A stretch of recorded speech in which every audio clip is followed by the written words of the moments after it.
não sei se é, mas Não, enfim. não, põe pra gravar já. Pode soltar. Gravando. Ótimo, é isso aí. E não é só uma resistência emocional ou de resiliência, fisiologicamente, de fato, é isso. Por causa da neuroplasticidade. Então, é como se o cérebro, devido às coisas que aconteceram, devido a que, foi afetado esse neurônio. Então, o que ele precisa? Ele precisa ampliar. E aí, ele vai ampliando e vai pegando outras partes do cérebro. Isso faz com que se torne fisiologicamente mais resistente. Eu achei incrível. Caramba. É. Por isso que você é um pouco teimosa, assim? Pô, provavelmente. Mas dizia meu antigo avô. Eu não entendia isso na época, pra você ver, né? Ele falava assim, tipo, quando acontecer as coisas, a gente falava assim, seu Marcílio, o senhor tá muito teimoso. Aí ele falava, mas eu teimo mesmo, eu tenho que teimar com a vida. Na época eu não entendia, mas assim, hoje eu entendo.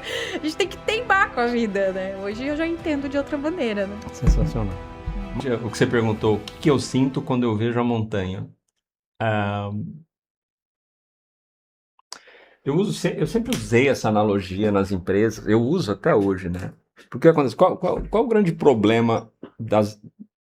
Não é o grande problema, um dos grandes desafios das empresas que estão crescendo, as empresas com as quais a gente trabalha mais, né? Empresas pequeno porte indo para médio porte, ou médio porte buscando se estabilizar. Você tem que gerenciar o crescimento financeiro, econômico, você tem que gerar margem, você tem que gerar faturamento. E quando a empresa sai de uma certa informalidade, ou de informalidade num sentido que está ilegal, mas quando as pessoas elas estão ali fazendo de uma forma meio caseira o negócio e precisa sistematizar processos, as pessoas elas meio que ressentem a mudança do dia a dia. Então o que acontece? Se não tiver uma razão, um propósito maior para fazer a mudança, que não pode ser só aumento de salário, as condições vão melhorar, porque a pessoa consegue se qualquer emprego. Processo, né? Exato.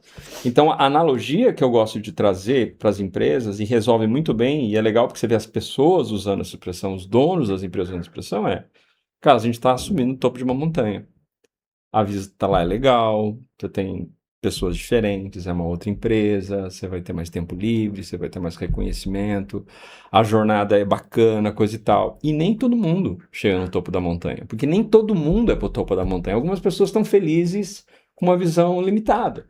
Então o que acontece? Eu começo a entrar na psicologia das pessoas de que elas podem estar no topo da montanha e terem uma visão muito mais ampla, como essa imagem do fundo aqui, ou simplesmente ficarem na mesmice de sempre. Então não é simplesmente fazer por fazer, porque tem que fazer. Cria um senso de propósito. É a jornada, é a viagem. Algumas pessoas vão ficar pelo caminho. Vai ter momentos desafiadores. Você vai ter que puxar outra pessoa que está caindo. Você vai empurrar a outra. Uhum.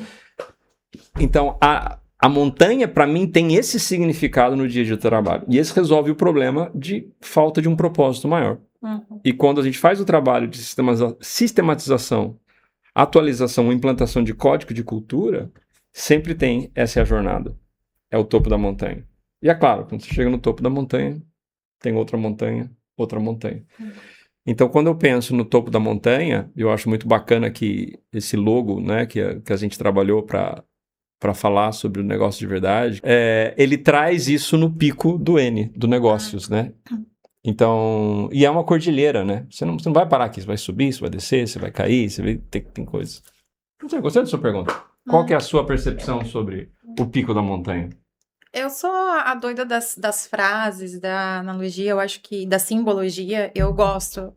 Isso eu sempre fiz na minha vida, na minha trajetória. Então, isso a gente tem até uma coisa em comum, né? Meu espelho é cheio de frases, eu gosto de usar post-its, porque todo dia eu preciso ter uma motivação diária e relembrar pontos, né? Então, quando acontece algo, ou eu tenho algo, ou seja, do trabalho, da empresa, eu gosto de usar. Então, para mim, a montanha... Então, eu pego disso de aprendizado, porque para mim faz sentido. E se até agora tá dando certo, eu vou continuar fazendo.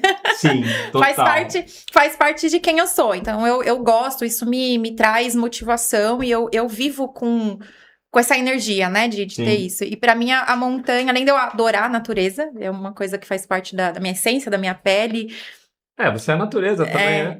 Eu gosto, eu faço parte, então pra mim faz sentido. E eu acho que mostra, além de tudo isso, o desafio.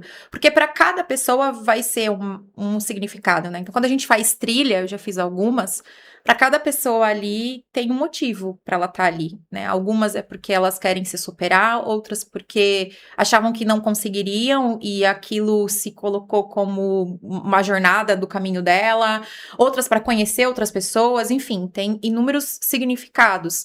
Mas acima de todos é quando a pessoa chega lá e ela fala valeu a pena, né? Porque aquilo é uma simbologia, né? É, recente eu falei sobre lente, né? Até o estoicismo também fala sobre a lente que a gente usa e tal. E dependendo da lente que a gente usa, a gente vai focar a lente naquilo que pior nos acontece ou aquilo que melhor. Quanto mais foco a gente coloca naquilo, aquilo cresce. Então eu gosto de ter essa lente de que a gente vai ter esse contato, sabe? Vai chegar, vai desafiar. Porque o comodismo, né? Aquilo que é confortável pra gente é muito simples, né? Sim. A montanha não é confortável, porque a gente lida com o imprevisível, né? Então, acho que faz muito sentido, porque negócios é imprevisível, né? E a gente trabalha com imprevisibilidade, né? Empreender, ser empresário, principalmente no Brasil, é a gente trabalhar com imprevisibilidade e a gente muitas vezes se sentir sozinho e compartilhar. Eu acho que por isso é um também dos objetivos. Isso que você estava falando, me vieram várias coisas interessantes aqui. Primeiro, essa questão de ter uma razão maior para fazer as coisas. Segundo, tem a questão da interpretação, do significado. E no fundo, isso entra dentro de um arcabouço, dentro de um balaio de coisas que é a mentalidade, né? O mindset de ser empresário, o mindset para quem está começando, empreendendo, o mindset de liderança, o mindset de gestão, né? São um conjunto de coisas que tem na mentalidade. E uma coisa que sempre me impressionou no nosso trabalho, e conhecendo você, é essa capacidade de reinvenção e flexibilidade. E eu sei que você já contou essa história antes, mas eu gostaria que você contasse a história de novo. O que te fez chegar a abrir uma empresa, empreender, né? E agora expandindo, trazendo um sócio para a empresa? E tudo bem se você chorar aqui, se descabelar, não tem nenhum problema, mas conta um pouquinho para a gente como foi essa jornada. Para mim é muito impactante, para mim isso é muito importante, né? O que faz a Aline ser a Aline? Não foi nada planejado. Eu acabei indo no empreender porque foi por pura necessidade, não foi porque era planejado, não foi porque eu imaginei que seria para mim. E isso vem com um parêntese, né, de que a gente acredita que o que a gente planeja é exatamente aquilo que a gente precisa. E necessariamente não é. Então, hoje eu deixo muito aberto, eu planejo as coisas, mas eu deixo muito aberto para aquilo que Deus vai conduzir para mim, porque eu sei que Ele vai ter muito mais do que eu imaginei. Eu trabalhava na área de marketing, né? Trabalho na área de marketing desde os meus 17, 18 anos. Trabalhava CLT dentro de empresas. E aí, com meus 21 anos, acabei tendo um mal-estar. Tava em casa num almoço num domingo e desse mal-estar acabei indo pro pronto-socorro. E ali foi diagnosticado que eu tinha tido uma convulsão. E aí a vida mudou no estalo de dedos, né? Porque dessa convulsão eu não tinha feito nada, né? Não tinha uma predisposição, né? Porque quando você sofre um acidente, bate a cabeça, ou por drogas, bebidas, você pode ter uma convulsão, né? Claro. Ou um tumor, alguma coisa assim. Mas no caso, não tinha acontecido nenhum acidente ali. E aí começou uma investigação nesse momento. E a gente não tá preparado, né? Nem pro estalo de dedos que a gente vai passar por um processo árduo, né? Uma forja ali para nós e nem pro lado positivo, né? A gente nunca tá preparado para isso. Só que aí foi uma parada meio que na vida, principalmente profissional, porque eu comecei a ter várias convulsões, então eu tive essa primeira e aí começou o diagnóstico do que era, fui descobrir que era epilepsia. A epilepsia, ela é considerada epilepsia por um estado clínico, né? Então, nem sempre sai em exames, e isso também foi uma coisa muito complexa de lidar, porque a gente quer aquilo palpável, né?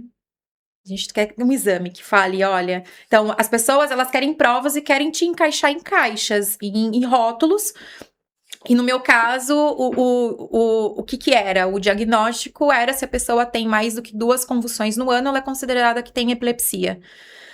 E aquilo pra mim não era difícil eu ter um problema de saúde, porque a partir dali eu convulsionava várias vezes na semana.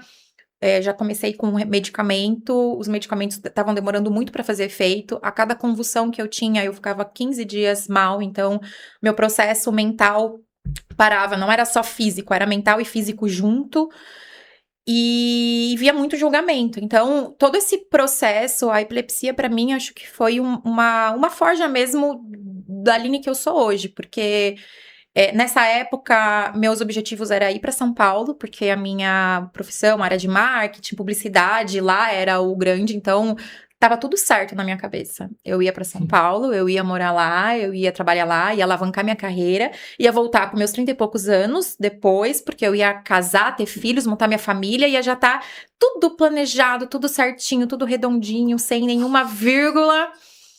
E quando aconteceu isso, eu me vi ali com 20 e poucos anos, não parando de convulsionar, minha vida travou de certa forma, porque eu não, com o passar dos anos, né, porque não foram 5 meses, 8 meses, foram 8 anos tendo picos e baixos convulsionando. 8 anos. Lidando com a convulsão. Então, aí eu fui diagnosticada com epilepsia de difícil controle, que hoje as pessoas não sabem muito, né? E as pessoas gostam de falar. Então, eu ouvi muitas coisas durante esse processo. E ali, mais um aprendizado.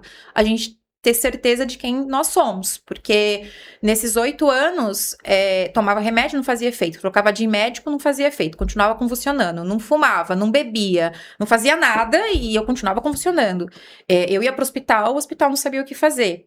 Eu tive a orientação, vai só no hospital quando você tiver na 4ª, 5ª convulsão, porque daí você precisa de apoio, para respirar e tudo mais. Fora isso, é você com você mesmo, e não tem o que fazer, né? Quando você tá tendo uma convulsão, você não passar por aquele momento, porque não tem, só não bater a cabeça e tudo mais, mas assim, não tem o que você possa fazer, né? E durante esse processo, também lidar com as pessoas ao redor, porque minha família se sentia incapaz, assim, não tinha o que fazer, né, naquele momento. Então, você sente que tá acontecendo algo e não tem o que fazer. Eu tive muitos aprendizados durante esse processo. A minha família foi a minha base, foi a minha estrutura, porque em nenhum momento eles me viam como uma pessoa doente, ou me viam como uma coitadinha, ou uma vítima do que estava acontecendo. Foi um processo difícil, porque no início você precisa...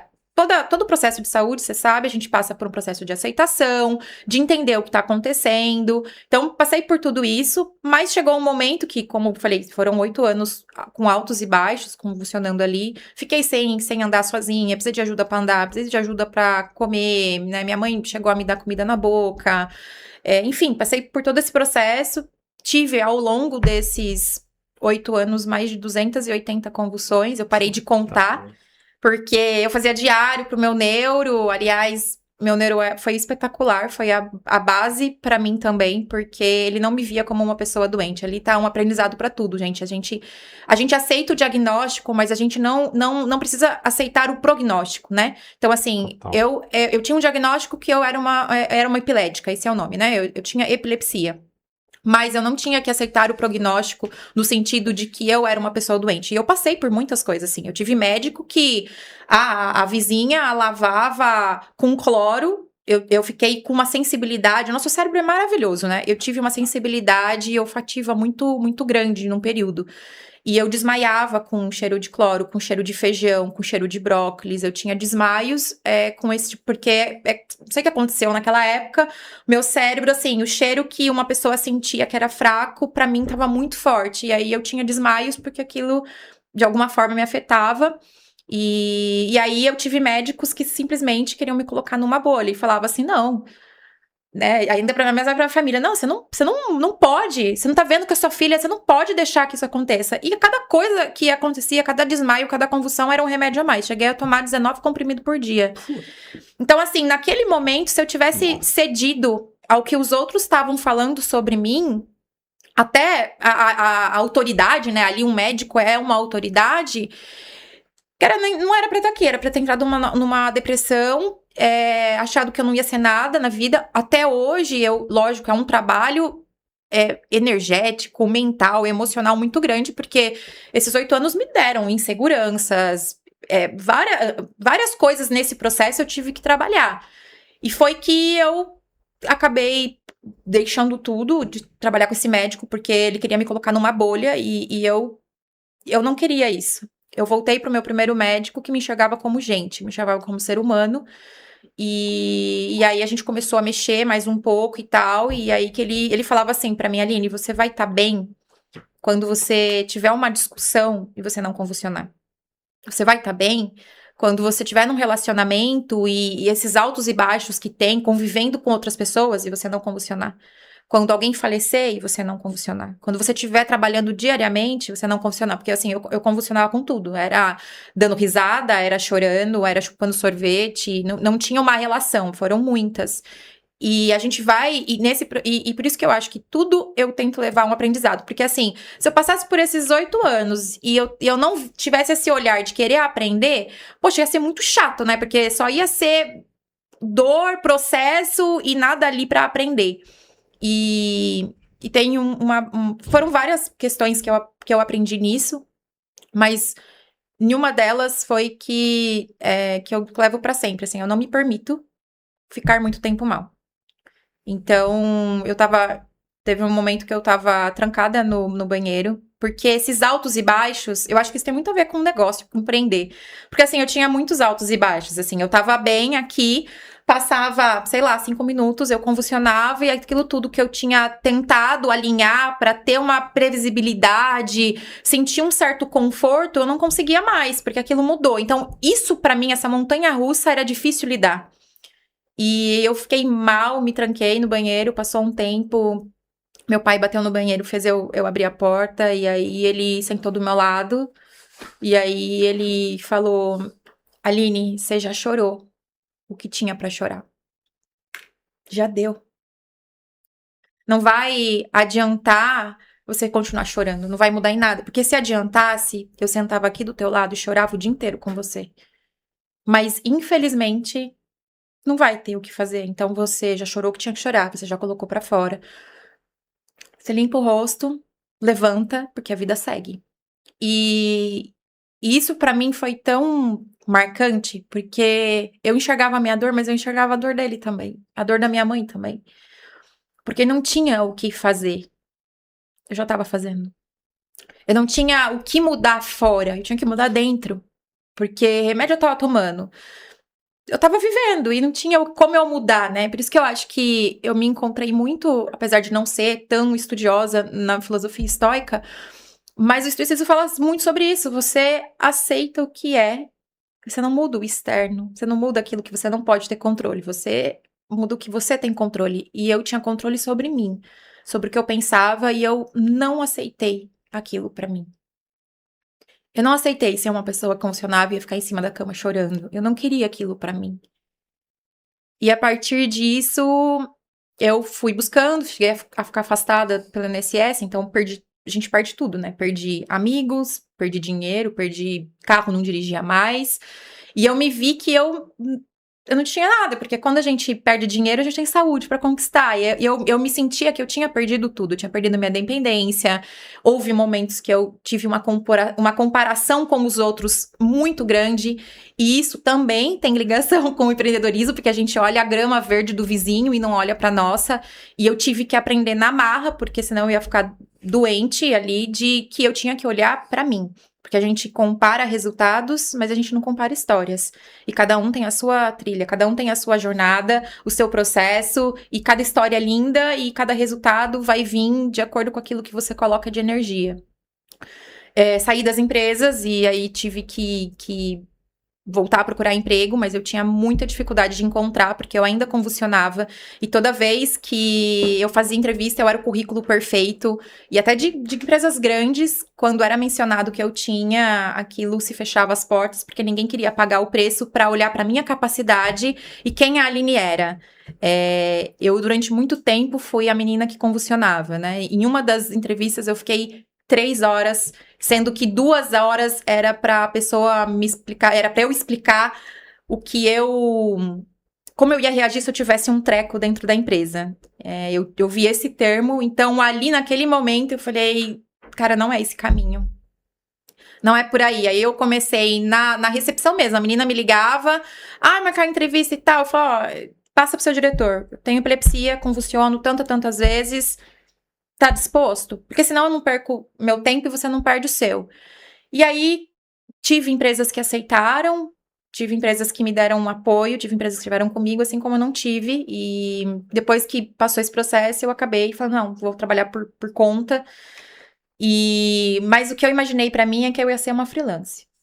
Isso pra mim, por mais otimista que eu tivesse, eu achei que eu ia ser aquela pessoa que trabalhava e que as coisas não iam, eu não conseguia enxergar muito mais. E ali tem um cara que chama Sadhguru, e ele fala assim, o que é sonhar? A gente tem que tomar muito cuidado com os nossos sonhos, com o que a gente planeja, porque o sonhar nada mais é do que o quê?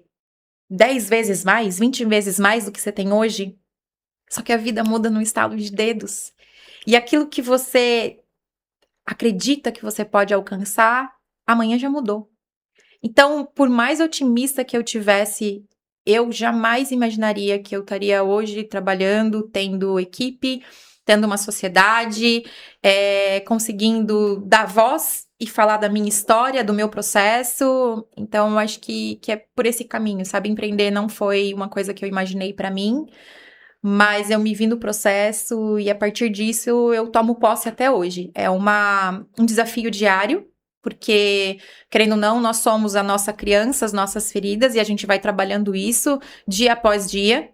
Mas o que me ajuda é eu entender que tudo isso há um propósito e eu só sou a Aline que eu sou hoje porque eu passei por tudo isso e então eu pego toda essa linha e eu aplico em tudo. Então tudo que me acontece eu falo como que eu aplico para isso.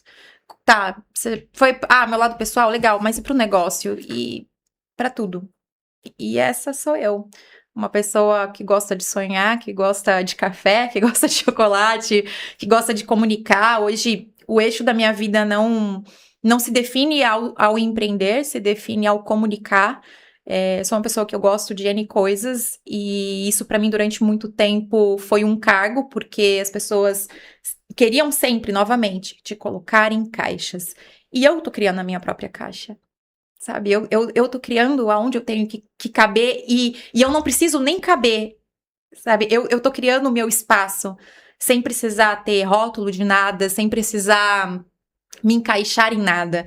Então, eu tento encontrar aquilo que faz sentido e criar conexões com tudo aquilo que me envolve. E é isso. Adoro aprender e tô aqui para sempre mais desafio. Eu vou me desafiar todos os dias, porque isso me fortalece, isso me edifica. E eu adoro olhar pra frente, sabe? E falar assim, quero ver, tô ansiosa pra ver quem que é essa mulher que vai se tornar amanhã. Depois que passou disso, qual é essa nova versão? Então, eu adoro me colocar em desafio. Fantástico. Eu não vivenciei essa parte da sua história, mas mais recentemente eu vivenciei o acidente que você teve, que você estilhaçou a perna e tudo mais. E você fez algo incrível, né? A gente tá falando de mentalidade Sim. aqui, no fundo, né? O que te forjou ser quem você é hoje, com essa história linda, incrível, inspiracional. Conta um pouquinho como é que foi o que aconteceu agora, recentemente, nos últimos meses, e como foi seu processo de recuperação. Porque a gente conversa muito, fala muito sobre essa questão da realidade, o que é realidade, o que é verdadeiro, o que não é, o que é projeção. Eu penso muito sobre isso, eu reflito muito sobre isso. E quando a gente vê alguém, né, lá longe, no livro, né, o pessoal falando das coisas, Joe Dispenza, Sadhguru, é legal, bacana. Agora, quando você vê alguém próximo de você fazer algo visivelmente extraordinário, fora da curva, medicamente difícil de explicar, é muito impactante. Então, conta um pouquinho agora. Não sei se já contou isso no ar em algum momento, alguma Eu entrevista, acho que mas... referente ao acidente específico, não. Em dezembro agora de 2026, especificamente no dia 26, depois do Natal, eu adorei a questão do esporte. Para mim também é uma analogia que serve muito.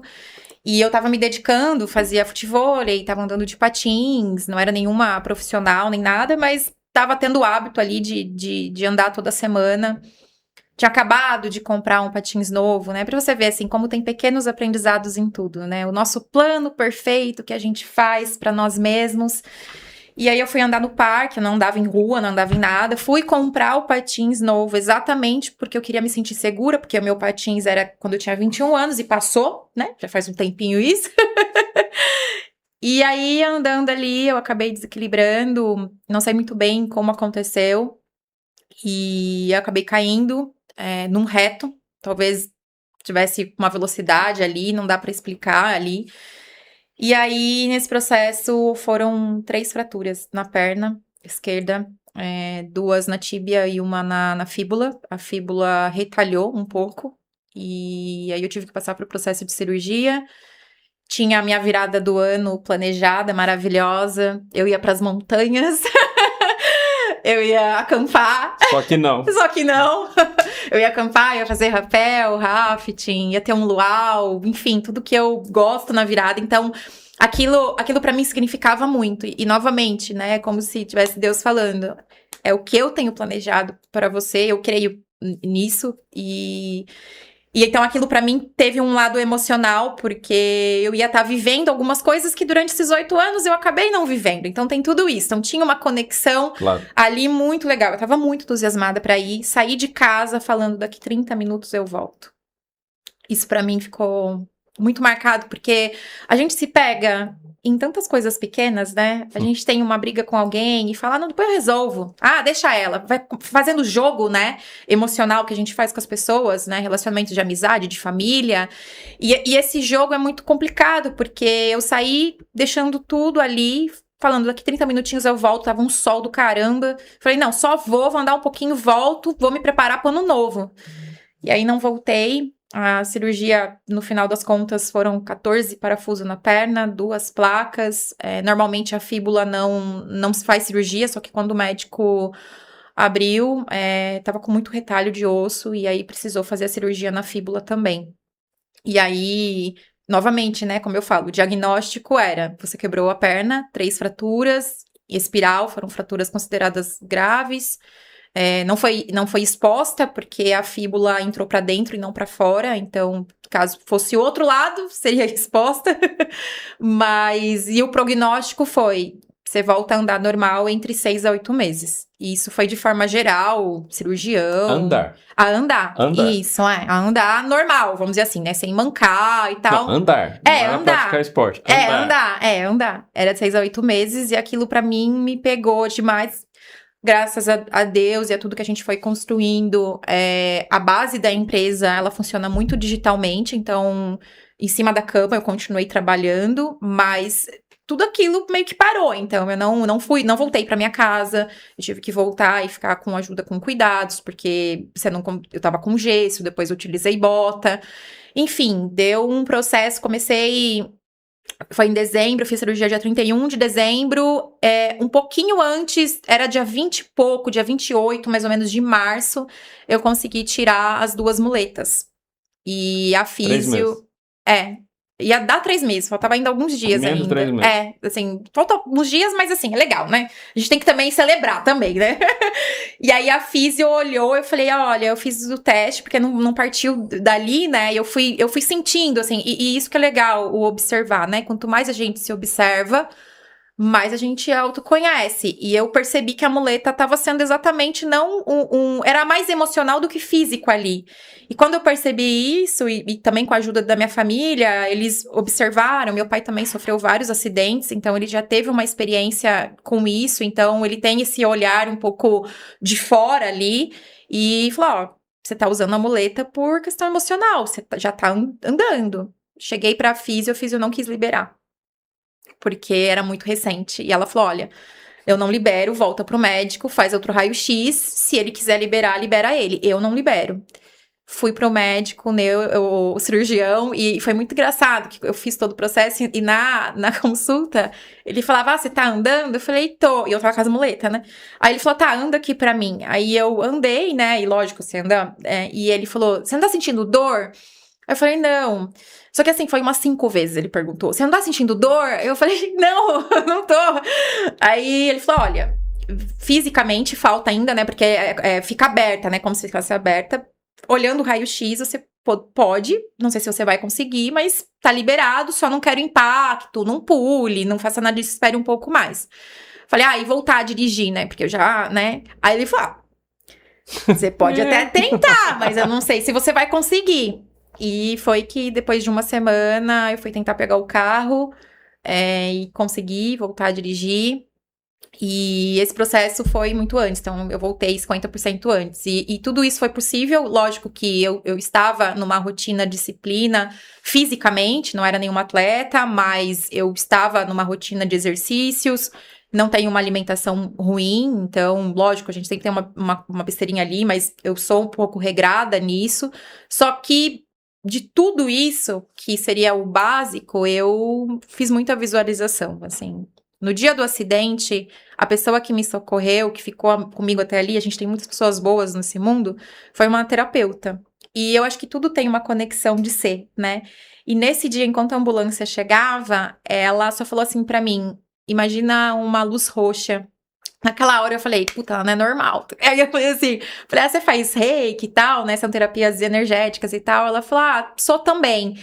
E ali em volta tinha de tudo. Tinha 2 crianças que estavam rezando Pai Nosso com a mãe, e tinha ela que estava lá com a luz roxa. Foi assim, um conjunto de pessoas que se colocaram ali até a ambulância chegar.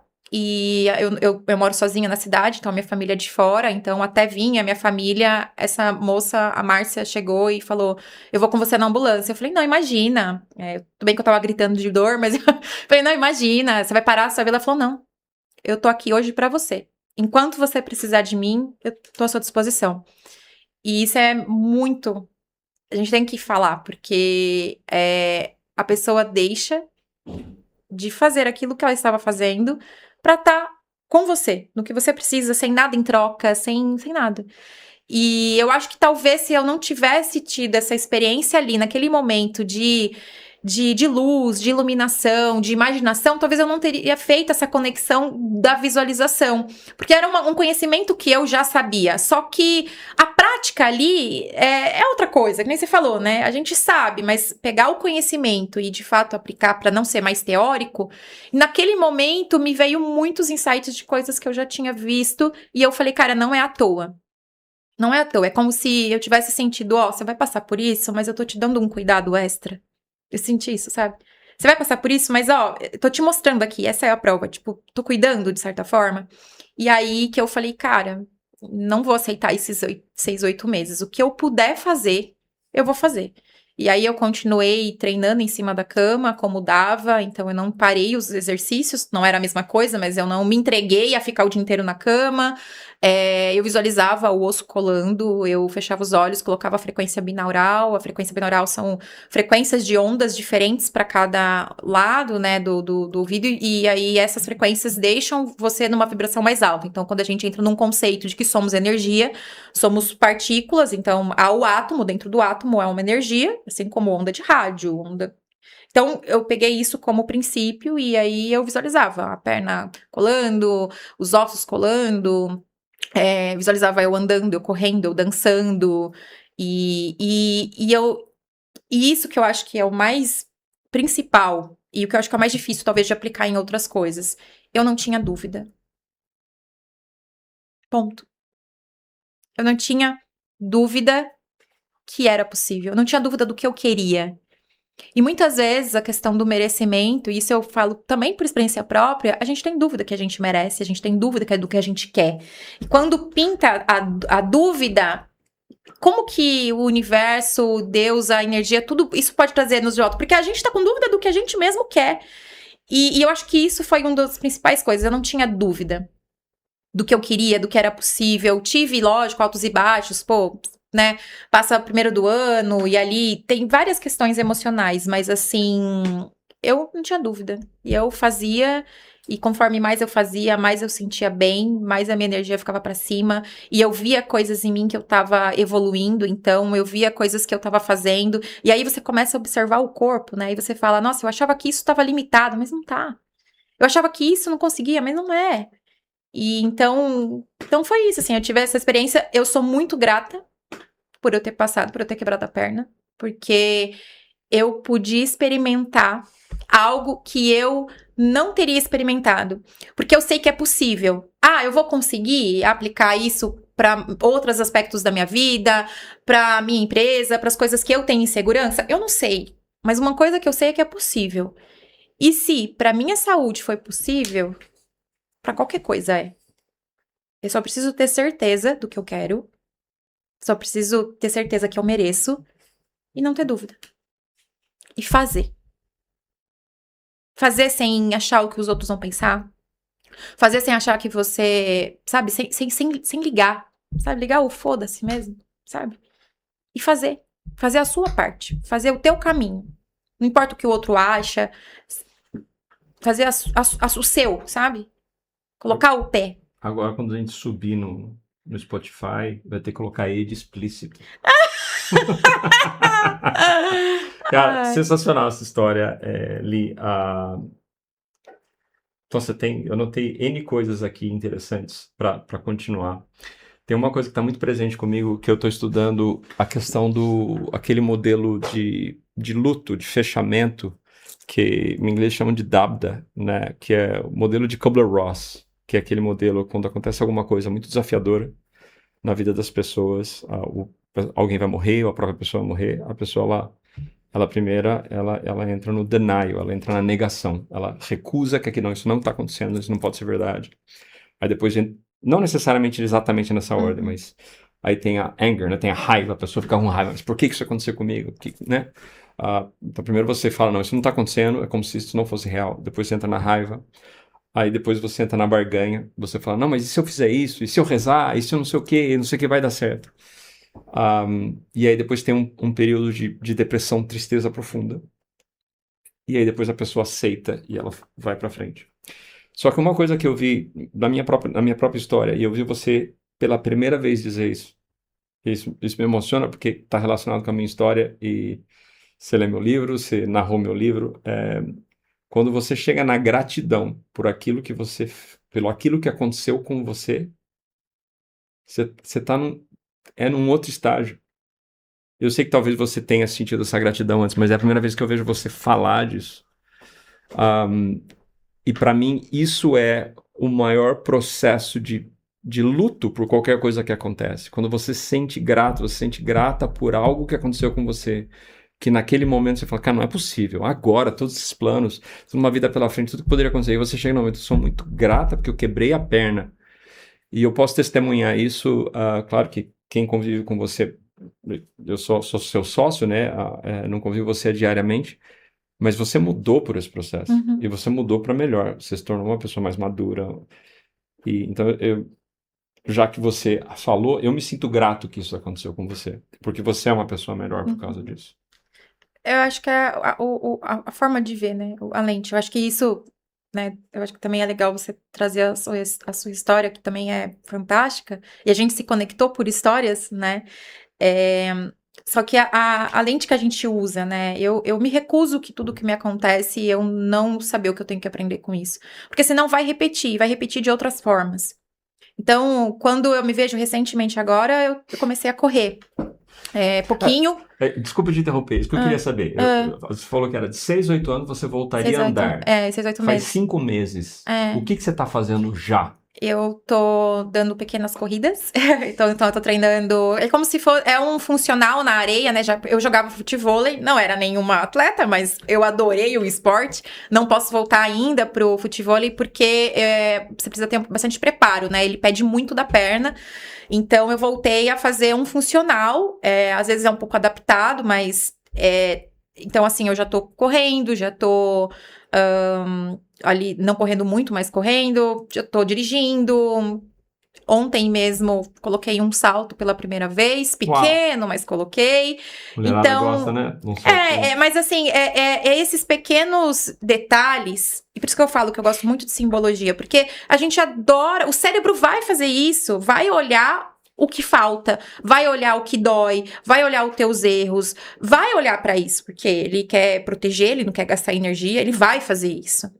Então é muito a gente tem que fazer o esforço de celebrar, fazer o esforço de olhar para o outro ângulo. Porque se eu não fizer isso, se eu não ter essas simbologias, cara, eu vou pegar e vou ficar no cérebro aquilo que ele é. Então, tem um livro que ele fala assim, né? Eu não sei se é exatamente desse livro, você falou que tem um outro que fala que nós não somos a nossa mente, nós somos os observadores da nossa mente.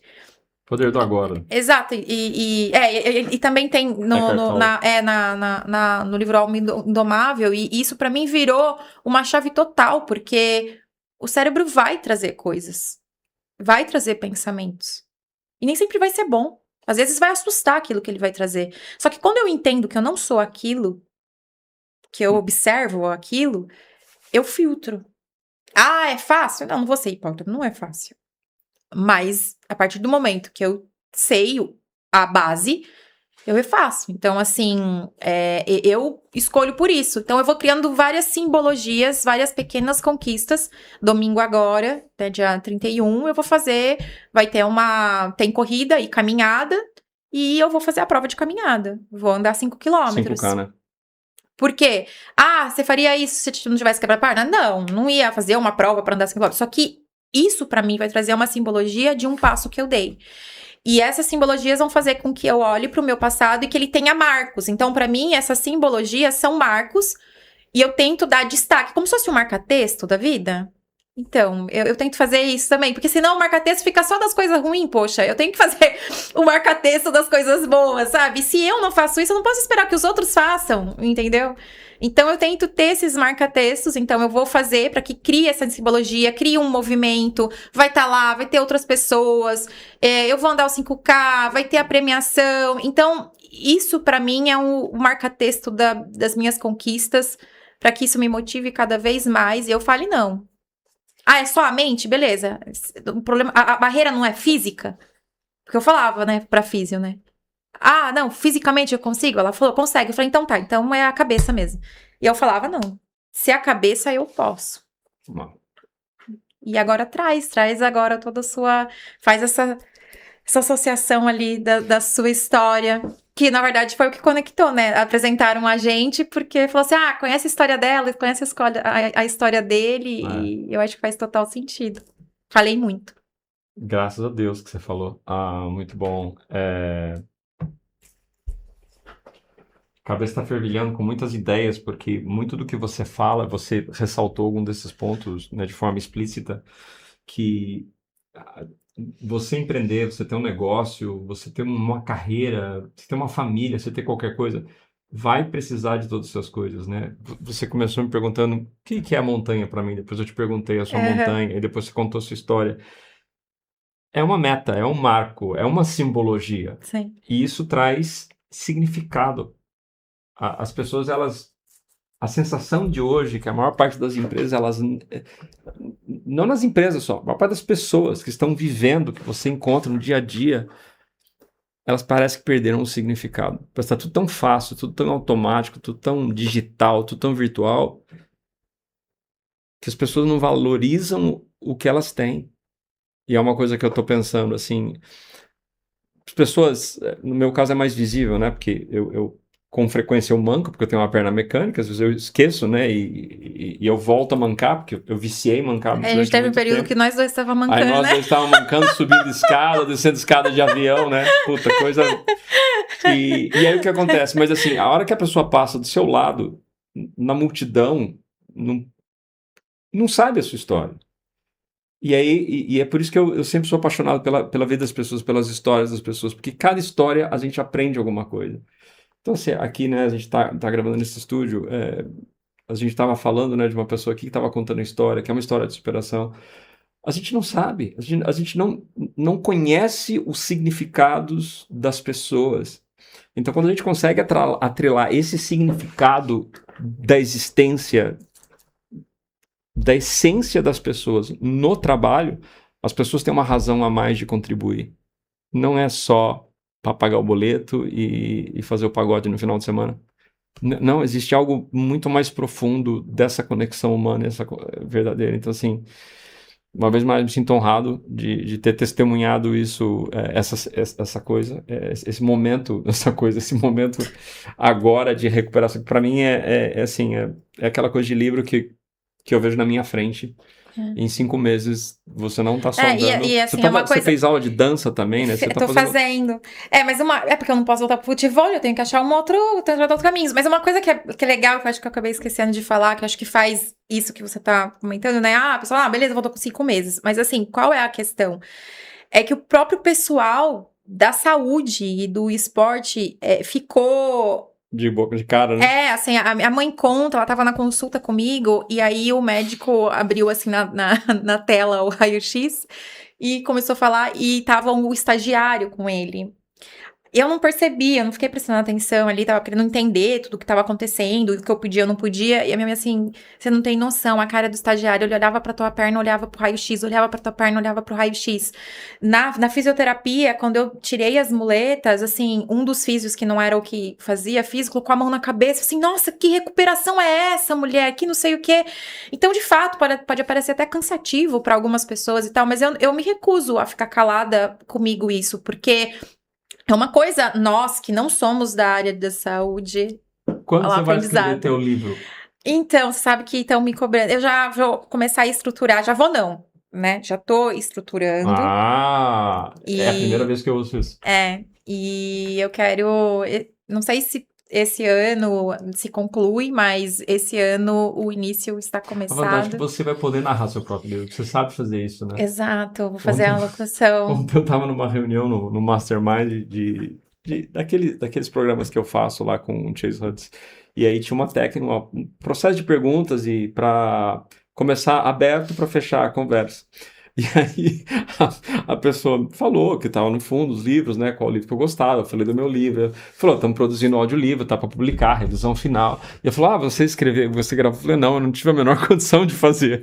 Que eu tentei fazer. E aí a senhora, que tem 50 e tantos anos, ela até se emocionou, porque ela escreveu o livro dela. Cara, assim, um monte de tragédia também, né, na vida da gente. E aí ela falou, e eu gravei. Eu falei, meus parabéns, porque eu não consegui fazer isso. Então você vai poder fazer isso, né? Mas Cenas dos próximos capítulos. cenas dos próximos capítulos, mas Sensacional. é isso. Então, e até o próprio professor, né, que tá dando treino ali de funcional, realmente afirmando, né, nossa, aí eu não como carne, e aí quando ele descobriu, não que isso tenha a ver, mas, né, enfim, são coisas que vai abrindo a mente das pessoas, porque ele chegou pra mim e falou, eu não sei como que você teve uma recuperação tão rápida e ainda nem comendo carne. Aí ele falou, As crenças cara, das pessoas, né? você abriu a minha mente. Então, assim, a nossa trajetória nunca é só a nossa trajetória. Te arrasta muita gente junto. A gente arrasta muita gente junto, sabe? Às vezes a gente acha que, claro, que nós somos os protagonistas da nossa própria história, mas eu acredito muito nisso. Às vezes o que acontece com a gente está muito mais relacionado às pessoas no nosso entorno do que com nós mesmos. É que a gente está experimentando isso em primeira pessoa, né? Sim. Só que o impacto que a gente tem na vida de outras pessoas, a gente não tem consciência. Por isso que eu falo sempre, escreve seu livro, porque às vezes a pessoa lê o livro e fala, cara, eu li o seu livro numa sentada, eu li numa semana. E eu falei, nossa, né, que privilégio poder contar essa história e impactar a vida de outras pessoas. Então, vamos fazer isso. Vai contar a sua história. Você não vai falar? Oi? Você não vai falar de você? Então.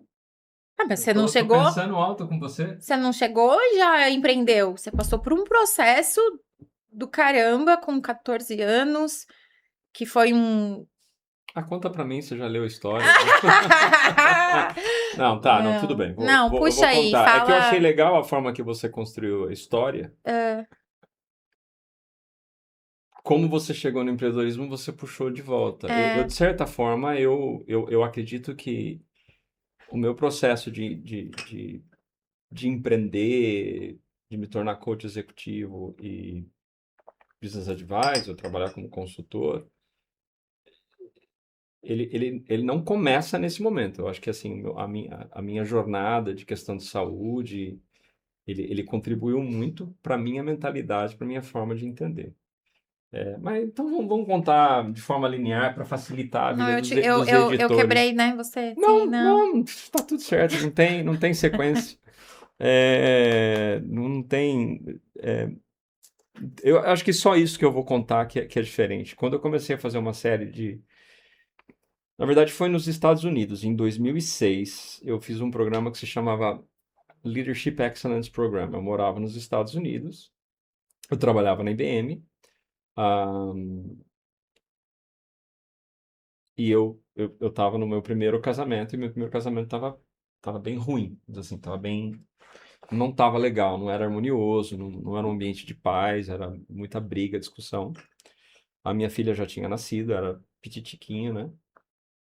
E eu entrei nesse programa na IBM que era designado por indicação executiva. Os altos executivos escolhiam algumas pessoas que eram mais de um viés técnico, líderes técnicos, para desenvolver habilidades que eles chamavam de soft skills, né? Que são habilidades suaves de comunicação. Então, eu era um fast tracker, né? Que era uma pessoa que estava crescendo muito rápido na carreira. Eles me identificaram com potencial executivo, então eles me colocaram nesse programa. Só que nesse programa você começa a virar sua vida do avesso, né? Você começa a pensar em coisas, você entende que tem muito mais do que a tecnologia, né? Imagina, eu era desenvolvedor, era gerente de projetos, líder de pessoas, tecnicamente falando, fazer software, fazer manutenção, tudo mais. Ah, e aí o que eu percebi é que o que realmente faz com que as coisas evoluam, fluam, não é a tecnologia, não é o processo, são as pessoas por trás. E esse processo de desenvolvimento sempre é um processo de autodesenvolvimento, de autoconsciência. Então, quando eu voltei para o Brasil, porque quando eu fui para os Estados Unidos, eu dei o intimato para minha primeira esposa, que era noiva, eu falei assim, olha, eu vou para os Estados Unidos, basicamente eu vou com ou sem você. E aí, quando ela estava voltando, assim, eu vou voltar para o Brasil com a nossa filha, com ou sem você. Foi justo, né? Foi justo. Tá vendo? Cada um teve a quem planta, colhe, né? Aí eu falei, tá bom, vamos voltar. Só que aí o bug do desenvolvimento humano já tinha me mordido. E aí quando eu voltei no Brasil, eu continuei fazendo uma série de treinamentos, desenvolvimentos. Eu fiz uma série dos seminários Insight. Você fala bastante, né? E é uma coisa que realmente mudou minha vida de forma, assim, absurda. E aí eu tive clareza desse processo. E aí, depois do que eu terminei a primeira formação, uma série de coisas aconteceram e aí eu acabei me separando. E nesse processo, eu continuei estudando, continuei me desenvolvendo, continuei fazendo formações, e eu percebi que realmente o meu chamado, o meu coração estava em ajudar a desenvolver pessoas. E aí, nesse processo, eu não só me desenvolvi como pessoa, como eu já vinha de uma bagagem corporativa, eu entrei no BNI também com uma necessidade de me posicionar, de fazer negócio, não tinha ideia como vender, fazer marketing. Imagina, eu era uma pessoa técnica, que eu gostava de me comunicar e comecei a desenvolver habilidades interpessoais, de desenvolvimento de metas, informações de coach. E aí, quando eu entrei no BNI, aí a minha vida mudou, porque eu conheci o mundo do networking, né? Um mundo de relacionamentos, de como você agrega valor para as pessoas, e é algo que foi, inclusive, através do BNI que a gente se conheceu, né? Sim. E quando eu entro num ecossistema ou eu entro numa organização, eu gosto de ver até que altura eu consigo chegar dentro do sistema. Se houver um espaço, eu vou subindo, vou subindo, vou subindo. Às vezes até para um prejuízo pessoal, né? Porque o pessoal chama de workaholic. Para mim, o trabalho, quando é engajado, para mim não é trabalho, é uma paixão. Eu adoro fazer o que eu faço. Então, dentro do BNI, eu acabei me tornando líder de equipes, né? Presidente, fazia uma função de vice-presidente também, tem aquele papel de educacional. Depois eu fui abrir uma equipe como diretor regional em Vinhedo. Depois eu passei o bastão para outra pessoa para continuar, para focar mais no meu trabalho, na minha empresa, mas eu aprendi muito aí. Então, assim, foi algo que foi um momento de vida muito impactante, né, através do meu primeiro divórcio, que eu abri minha cabeça para outras coisas, com cursos e formações de desenvolvimento pessoal, formações dos seminários Insight, formações de coach, várias formações de coach, depois começa a especialização, a gente não para nunca mais, que eu cheguei no mundo de empreender. Né? E aí, através do BNI, eu percebi que as relações humanas, elas precisam vir antes de relações de trabalho. Quando a gente se conecta verdadeiramente com as pessoas, é que as coisas acontecem de verdade no trabalho, né? Por trás de cada CNPJ tem um CPF. Agora, voltando à história pessoal de transformação, que fez com que a gente se conectasse, né? E foi eu sei que eu tô totalmente atemporal, mas assim, pra mim foi muito foda ouvir as primeiras gravações do audiolivro que você gravou. Até pra deixar registrado, eu tentei, gente. Eu tentei de tudo quanto é jeito gravar. Tentava fazer live pra fazer, mas não saía, eu travava. Era a minha história, eu não conseguia ler a minha história. Eu acho que, sei lá, bloqueios e problema de dicção. E aí, bom, aí a gente não era sócio ainda, né? Não. Eu chamei você e falei assim: olha, você comunica bem, você é comunicadora, você tem uma dicção certinho, você tava fazendo curso e tudo mais. Falei, grava pra mim. E aí eu lembro que os primeiros testes que você gravou, eu me emocionei pra cacete, porque eu vi a minha história na sua voz e eu lembrava da sua história, essa história de transformação que você já contou. Eu falei, caraca, que coisa sinistra, é muito impactante pra É mim. porque quando a gente comunica não é só o texto, né? A gente está comunicando também a nossa história, né? Então, de certa forma, lendo a tua história, vinha com a bagagem também da, É, da minha, né? dava Então, pra sentir, foi é. muito emocionante esse processo. Então, enfim, o que muito me moldou na vida foi o que aconteceu, quando a Aline estava comentando, né, o que aconteceu comigo com 14 anos. Com 14 anos eu fui diagnosticado com osteosarcoma, que é um câncer ósseo que cresce muito rápido na minha tíbia direita. E assim, como que eu descobri? Tava jogando bola e... Jogando bola não, desculpa, tava andando de bicicleta e a minha casa, a casa que eu morava, lá em Assis, estava em construção. Eu andando de bicicleta, subi no morro, eu caí e bati o joelho. Limpei ali, foi nada, né? E aí depois eu comecei a sentir dor nesse joelho. E aí fui no médico, o ortopedista fez a avaliação superficial, falou pro meu pai tirar raio-x, radiografia. Fomos na Santa Casa de Misericórdia de Assis, Santa Casa de Assis. E a hora que aparece o raio-x, o negócio fica óbvio, né? E aí é aquele momento clássico, né? Que a gente vê em filmes, né? O pai olha para pro médico, o médico olha pro pai, olha para mim, meu pai olha para mim, olha pro médico, e aí meu pai fala, vai brincar lá fora, né? Aí eu falei, fudeu, né? Porque ainda que eu tivesse 14 anos, você sabe que normalmente não é boa notícia. E aí quando meu pai sai, eu tava, sei lá, matando o tempo lá fora, não tinha levado nada para brincar, naquele tempo não tinha celular, não tinha nada. Tava lá olhando as coisas, passando o tempo, e meu pai chegou, branco que nem uma folha de papel. Ele me deu meio um abraço assim e falou: precisamos ser fortes. E eu falei: tem algo aí, né? E aí, se você quiser saber o resto da história, você compra o meu livro. Não, mentira.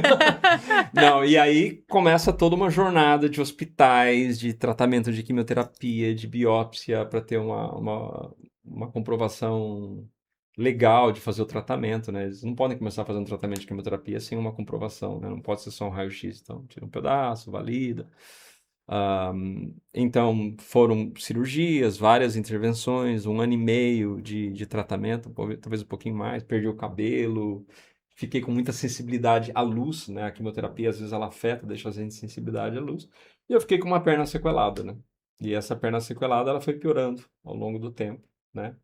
Desde os 15 anos, quando eu fiz essa cirurgia maior de tirar um pedaço da tíbia, um pedaço da fíbula foi embora, coloca uma endoprótese. Tem toda a história de que a prótese, a endoprótese, né, que é a prótese que vai no lugar do osso, estava confeccionado com o tamanho infantil adolescente e eu já estava no tamanho de adulto. Eles tiveram que remendar isso com a perna aberta. Tive um problema de irrigação, tiveram que fazer uma ponte de safena na minha perna ali. Nossa. Foi tudo aquela coisa maluca que você sabe. E aí a cirurgia que era para durar tipo 3 horas e meia e durou 7 horas e meia. Então foi um negócio, e todo mundo estava preocupado se eu ia ter capilaridade nos meus dedos, do pé e tudo mais. Mas enfim, meu pé ficou sequelado, ficou caído, em equino. E aí eu mancava muito, comecei a deteriorar. E aí fui morar para os Estados Unidos e tudo mais. E aí lá nos Estados Unidos, eu falei, cara, eu preciso ver, porque isso está me prejudicando muito. Né? Eu comecei a usar com uma joelheira cada vez maior, comecei a usar uma bengala, já tinha que usar uma muleta para poder me apoiar. E me doía muito, eu não conseguia dobrar direito a perna completamente, era difícil entrar e sair, não conseguia fazer exercício, engordava e tudo mais. Aí eu fui atrás de médicos, né? O que que a gente pode fazer? Aí tinha umas soluções meio mirabolantes, né? Tipo, pegar um enxerto de osso de cadáver, basicamente, você pega um osso e faz um implante. E aí ele falou, e eu perguntei ao médico, falei, pô, né, meio sinistro, mas como é que é esse processo? Quanto tempo dura? Ah, não, daqui a algum tempo você vai ter que fazer de novo. Eu falei, então, Quer se dizer, não era fudendo, né? algo. Não era permanente. Ele falou, mas o que que eu posso fazer para arrumar? Ah, amputa. Aí você põe uma prótese. Amputa? Bom, não tem nada mais definitivo que uma amputação, né? E ele falou, e como é que é a cirurgia? Ah, é rápido, meia hora você faz a amputação. E o ajuste de perna? Ah, em algumas semanas, um mês no máximo, você tá com uma prótese. Eu falei, pô, esse caminho parece muito mais interessante. E aí eu comecei a ir atrás de pessoas que tinham... Mas como que foi? Não, não é tão leve isso. Como que foi quando. Não, você Conta fala. como se fosse factual, né? Pega aí, deixa eu pegar uma. E cortar ali. Não, como que foi isso? Porque eu imagino. Porque assim, é uma certeza, né? O que que pra você deve ter sido. Porque querendo ou não, a gente. É uma coisa do desconhecido. Você tava ali com algo ruim, que tava ruim durante anos, mas era algo que você conhecia. Quando vem essa questão dessa solução que seria uma possível solução, mas, putz, é uma parte sua também. Como que, Ah, como que foi isso, essa decisão? Você decidir, e aí no seu livro você fala que foi a melhor decisão que você fez, mas como que foi até chegar lá? O que que você sentiu? O que que você usou ali? Você estava mais ou menos com quantos anos quando isso aconteceu, que você tomou a decisão para amputar? eu amputei com 28 anos. E eu fiquei com câncer, né, com 14 anos. Então, foram 2 setênios depois, né? Engraçado, né? Quando você vai atrás da teoria dos setênios. Eu tenho muita coisa na minha vida que são setênios. Primeiro divórcio foi com 35 anos, assim, são coisas... Você começa a parar e pensar, peraí, tem alguma coisa aí. Então, eu acho que o que aconteceu comigo é o seguinte, eu meio que eu adiei o máximo que eu podia. Eu tinha um apego à minha perna. Uhum, É natural, né? Você tem um apego, fala, pô, isso aqui é meu, né? sim. Só que quando eu percebi que o custo-benefício, né? Obviamente que eu não usava esse termo, né? Hoje a gente fala no mundo corporativo, né? Mas o custo-benefício dentro da minha cabeça naquela época, de continuar ali, aquilo ia continuar deteriorando. Eu tava ficando pior. Foram 14 anos deteriorando. Não foi um Uhum, negócio assim, não, vou fazer que vai ser o melhor. Ah, porque no fundo, a gente não quer abrir mão de nada na nossa vida. Menos ainda de um dedo, né? Eu lembro que uma vez eu entrevistei uma pessoa, o cara hoje tá, sei lá, gigante, né? Ele tava no começo da base, assim, um cara muito bacana. E ele falou que ele entrou em depressão quando ele perdeu um dedinho da mão, quando ele cortou o dedinho. E eu falei, caralho, cara, isso é real pra ele, né? Ele entrou em sim. depressão porque ele perdeu um dedo da mão. E eu falei, cara, eu perdi uma perna inteira, eu nunca tive depressão. E aí Uhum, eu falei, me sinto privilegiado, Deus me deu uma família, uma fé e um apoio. Mas quando a pessoa ela tem depressão, ela tem depressão. Não uhum, existe comparação, né? Então, e aí o que eu digo que eu acho que eu fui preparado eu não sei como eu falei isso exatamente no livro, teria que voltar, mas quando eu saí desse pós-operatório, dessa primeira, foram várias intervenções cirúrgicas, né? Mas quando eu saí do pós-operatório, de abrir a perna, tirar um pedaço de osso, colocar outro, fazer um negócio, colocar o cimento biológico lá, o osso ele meio que empala a medula na parte de baixo, o negócio saiu errado, cortou não sei o quê. Imagina, você tem o anestésico, né? Eu sei grogue dali até ver o que estava acontecendo. Na hora que eu tomei consciência, de alguma forma eu sabia de 3 coisas. É como se 3 coisas acontecessem ali para mim. Eu sabia que em algum momento eu ia ter que amputar a perna. Eu uhum. tinha Isso já era certeza. uma coisa, não era algo distante, você sabia que Fico isso até era. arrepiado, porque eu sabia que aquilo não ia permanecer. Não antes, naquele momento. Nossa, até o couro cabeludo subiu agora. Ah, eu sabia disso. Eu sabia também que a minha vida nunca mais ia ser a mesma. E a terceira coisa que eu descobri depois, que é uma característica de pessoas resilientes, eu sabia que tinha um propósito maior para aquilo acontecer. E não é que isso ficou no front para mim, né? Sempre olhando diante dos meus olhos. É um negócio que sempre voltava. Então eu sabia que era uma questão de tempo.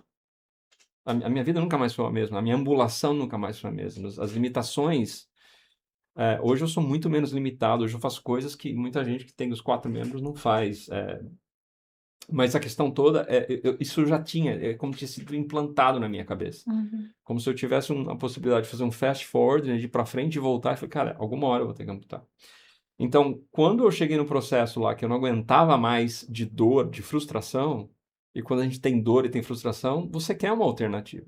E note que eu não fui direto para amputação, eu fui buscar outras alternativas. Só que eu sou formado em engenharia, eu estava trabalhando como, né, como técnico, você analisa variáveis, você faz testes, sabe que certas coisas não funcionam. E talvez na época eu nem sabia, né? Mas decidere, a palavra decisão vem de decidere, que é cortar todas as outras opções. E a amputação eu sei que era, era, era final, né? Agora a gente já não sabe, né? Estão imprimindo órgãos, daqui a pouco vai imprimir membros, as impressoras 3D já imprimem próteses. Eu não duvido que na minha vida eu ainda veja uma parte orgânica cibernética gerada. Mas na época não existia essa mais remota possibilidade. E então o que eu fiz eu me visualizava sem perna. Olha que engraçado, me visualizava sem perna. Eu falei, como é que vai ser? Eu vou acordar depois da cirurgia, não vai ter perna. Como é que vai ser? Né, olha que engraçado, ninguém me ensinou a visualizar, eu imaginava, como é que vai ser? Para você se antecipar Porque eu sei que vai ser um negócio que vai ser um choque, né? Ou não, né? Mas eu acho que eu não pensava nesses termos, eu pensava que eu falei, cara, eu preciso resolver esse problema. Porque Uhum. a minha vida não vai continuar desse jeito. Era um esforço muito grande. Me incomodava, me doía muito as costas. E eu ainda tenho sequelas de costas, de bacia, porque eu fiquei muito tempo mancando muito forte. Então, quando eu fiz esse raciocínio mental, essa visualização, eu falei, bom, eu quero conhecer outras pessoas. Então, eu entrei em fóruns de discussão, vi fotos de pessoas amputadas para visualizar e ver, para me acostumar. Hoje a gente chama, né, de dessensibilização cerebral. Você vê uma coisa repetidamente até que aquilo se torna normal para você. Hoje é um negócio que é tão normal para mim, uma amputação, que já sou eu. Eu não me sinto menos, eu não me sinto é, limitado por isso. Pelo contrário, para mim, às vezes é um superpoder, que é o que me permite estar no foco, me cuidar de uma forma que provavelmente eu não me cuidaria. Eu vejo outras pessoas da minha família que eu vejo que eles se cuidam, mas eu vejo que eu me cuido muito mais, porque por causa do ajuste do coto no socket, na prótese, se eu perder peso, eu tenho que refazer o socket. Se eu ganhar Uhum. o peso, eu tenho que fazer o socket. Se eu não distribuir o exercício no core, eu tenho problemas de andar. Eu vou mangar mais. Então, assim, virou um GPS, né? E você sabe, eu me sinto muito grato por isso que aconteceu. Então, me ajuda a ter um foco. Mas voltando lá para trás, eu entrei em fórum de discussão, fui em grupos de apoio, fui conversar, pessoas que estavam para amputar, que estavam amputados pós-operatório e que continuavam lá emocionalmente no processo. E aí eu fui conhecer o processo, fui conhecer os médicos, ver como funcionaria, o hospital e tudo mais. Eu falei, cara, não tem outra solução. Não tem uma solução permanente que vai reduzir a minha dor de cada 2, 3 anos passar por cirurgia. Então, foi a decisão mais difícil, de fato, na minha vida.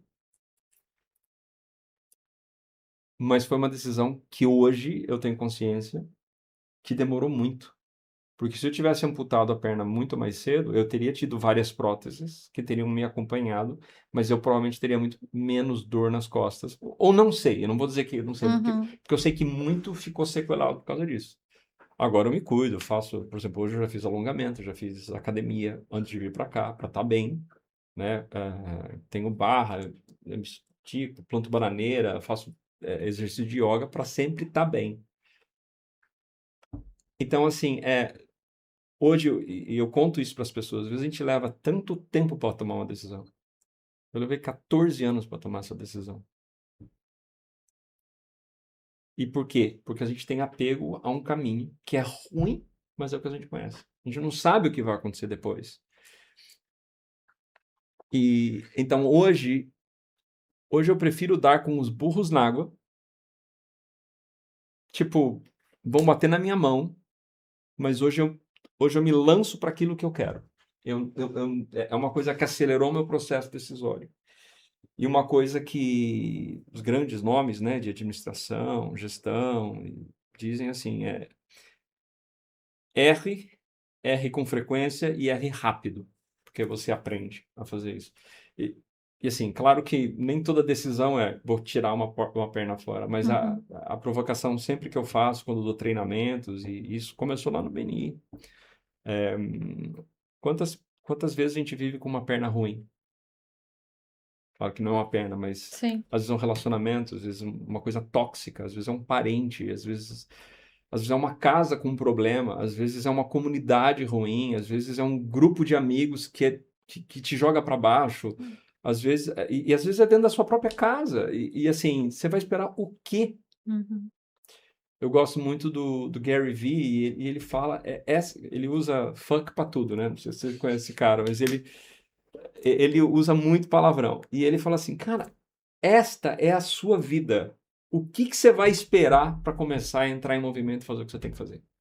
Então, para mim, esse foi o grande aprendizado nesse processo como um todo. Eu continuo aprendendo todo dia o que funciona, o que não funciona, alimentação, jejum. Mas, assim, a grande história, desde eu ficar doente até a amputação, cara, do que eu tinha medo? Uhum. Por que eu tinha apego? E só para completar aí, para mim, assim, o moto da minha vida, se eu começo a analisar a minha vida em retrospectiva, nesta vida, o meu grande aprendizado é desapegar e soltar. Amputação, desapegar do corpo físico. 2 casamentos, 2 divórcios, durante um tempo. Isso, isso não é muita gente que sabe, mas eu tive dificuldade, eu não conseguia ver minha filha quando eu queria ver, por questões circunstanciais e as pessoas são como são. E aquilo me doeu muito. E eu tive a nítida clareza de que você está aprendendo a desapegar das pessoas. Então, algumas vezes as pessoas até se surpreendem na minha capacidade de adaptar em relação a relacionamentos, a pessoas. Eu consigo me aproximar e me desaproximar muito rapidamente. Eu não sei se isso é saudável, eu não sei se isso é bom, mas o fato foi meu instinto de sobrevivência. Porque, falando especificamente da minha filha, quando era meu dia de poder visitá-la e visitar em final de semana e eu não conseguia, porque o que estava acontecendo é, eu imaginei que se eu continuasse trabalhando internamente daquele jeito, eu acho que eu ia ficar louco. Uhum. Então, e aí eu trabalhei os conceitos estoicos, né? Sem saber que tinha esse nome. Qual é a pior coisa que pode acontecer nesse cenário? Você nunca mais vai ver sua filha. Acontece alguma coisa com a sua filha. Eu falei, cara, vai ser uma tragédia. Mas eu sei que eu vou sair do outro lado. Então isso ficou muito mais leve para mim. Então hoje, quando eu vejo que uma porta se fecha, não tem problema. Eu vou abrir mais 10 portas, mais 10 janelas. É, é, isso em grande parte é o que me faz ser quem eu sou hoje, né?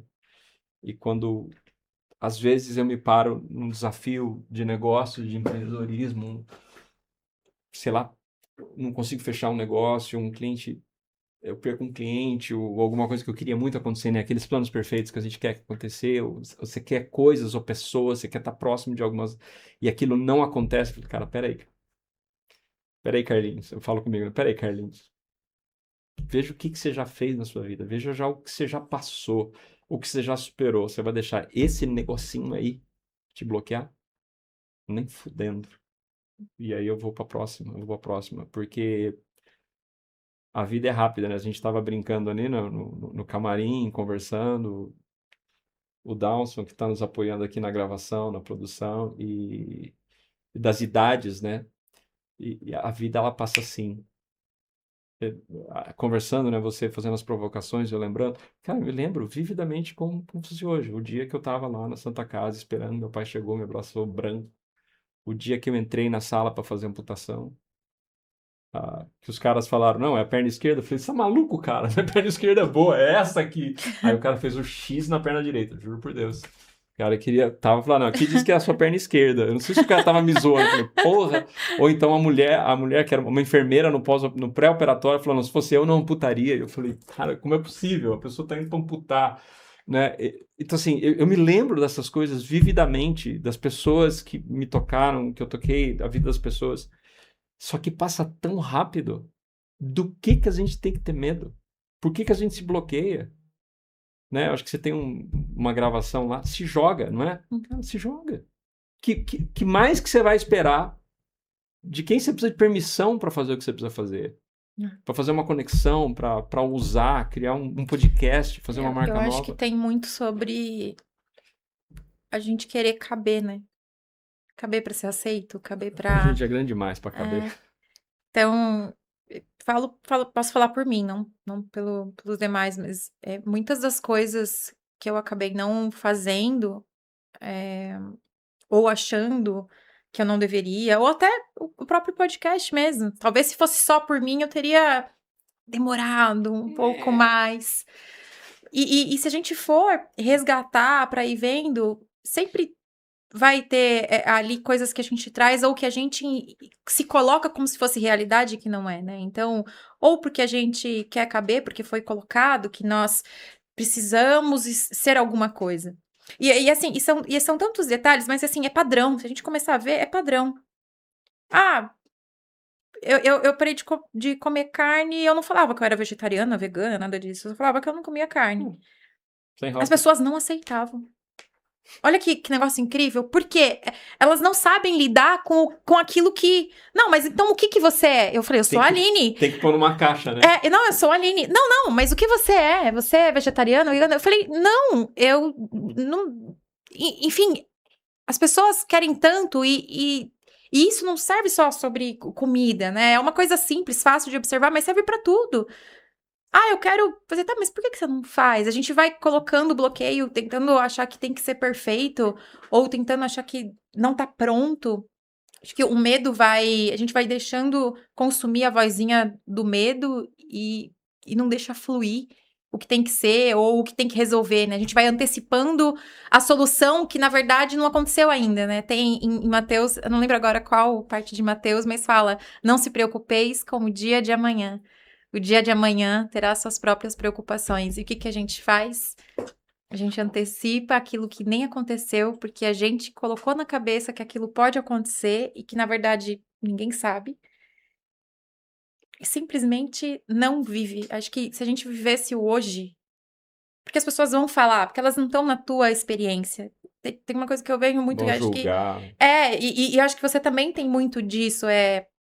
Depois que a gente passa por uma experiência ou de quase morte, ou uma experiência desse tipo, a gente cria uma casca, uma resiliência, e que a gente tem que saber lidar também com isso tudo que aconteceu, porque tem o lado bom e tem o lado ruim de tudo isso. Claro.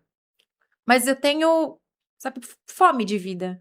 Eu acho que isso que motiva, sabe? Fome de viver. Claro. Você tem fome de vida, você quer experienciar, você não se coloca numa limitação porque você não tem uma perna, ou é porque eu era a menina, na época quando eu ia pro hospital, eu era a menina que convulsionava, eu não tinha nome. O hospital inteiro me conhecia, mas era a menina que convulsionava. Quer dizer, eu poderia, assim como você, ser o cara que não tem a perna, eu poderia ser a menina que tem convulsão. E o que eu sou mais do que isso? E isso a gente vê muito, eu sei que é um paralelo louco, mas a gente vê muito isso com mães. Você se entrega a ter um filho, e aí, o que você é além de ser mãe? Ou o que eu sou além de ser uma empresária? O que eu sou? A gente foi do BNI. Era muito comum você perguntar assim, mas quem é você? Ah, eu trabalho com isso. Não, mas quem é você? Não tô perguntando com o que você trabalha. Isso não me interessa agora. Quero saber o que te Engraçado, né? motiva, né? O que brilha seus olhos? Qual a música que você gosta? O que faz sentido pra você? Tem uma frase que te impacta? Qual que é a sua história? As pessoas não param para pensar. E normalmente você já sabe, você já passou pelo podcast, né? Tanto no podcast nacional quanto internacional. A pergunta que abre o podcast, né? Depois, oi, tudo bem? Não sei o quê, boas-vindas, coisa e tal. É um formato completamente diferente. E que bom que a gente está fazendo algo diferente aqui também. Quem é a Aline Rizzo pela própria Aline. E normalmente, as pessoas. Ontem mesmo eu fiz uma entrevista sensacional, mas o é o que faz certificados, passagens pelas empresas. Claro que é um podcast mais com viés corporativo, mas eu falo com todas as letras. Você se apresenta do jeito que você quiser. Você pode falar do seu lado pessoal ou profissional. É uma proteção. É muito Uhum. fácil a gente criar uma casca de proteção. E gratidão por hoje. Gratidão. Foi muito bom estar aqui falando de verdade, sem máscara, Sem sem filtro, sem filtro, script. simplesmente o repertório que a gente tem da vida e das experiências que a gente passa e que quer trocar de alguma forma. Valeu, Dawson! Fechou? Valeu, já era.